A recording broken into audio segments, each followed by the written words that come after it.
A virtual world with a very real money-making data trail. Users of social media platforms unaware how profitable the information they have is for those who are willing to access it. The scandal involving Facebook may make many of us reconsider that.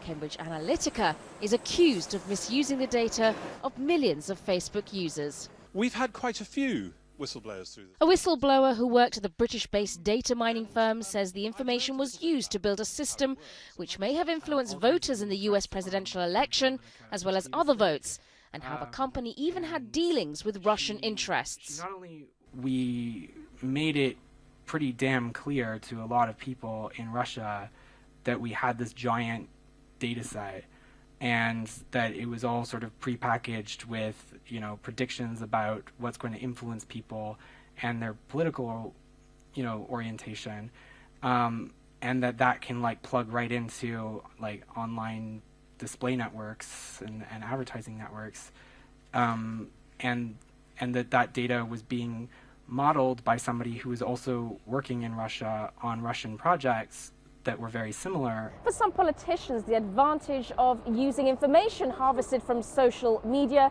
could be used as a lure to try and get into the minds of potential voters. But there's been little questioning of the consequences, which is now why the UK's Information Commissioner wants that search warrant to get into the offices of Cambridge Analytica behind me here and to get an audit of their servers. The details of millions of Facebook users were reportedly gathered by a university professor using a personality testing app he'd created called This Is Your Digital Life. While users gave their permission for information to be used by him, it's alleged the data was then sold to a third party, Cambridge Analytica, in violation of Facebook's own policies. But Cambridge Analytica denies doing anything wrong and says it deleted all records when it discovered how the data had been obtained from Facebook.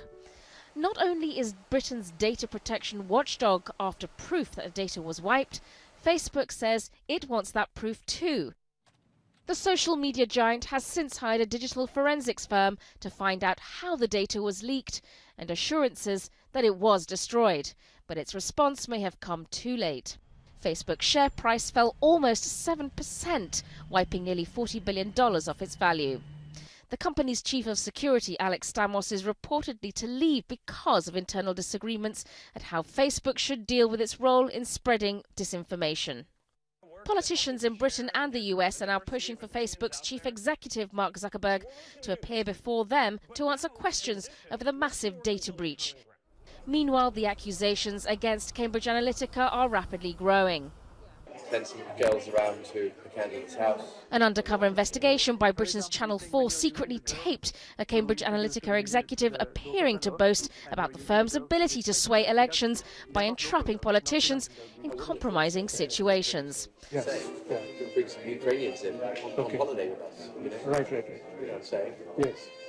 And conducting fake news campaigns, something Facebook's accused of enabling and failing to tackle effectively. Sonia Gallego, Al Jazeera, London.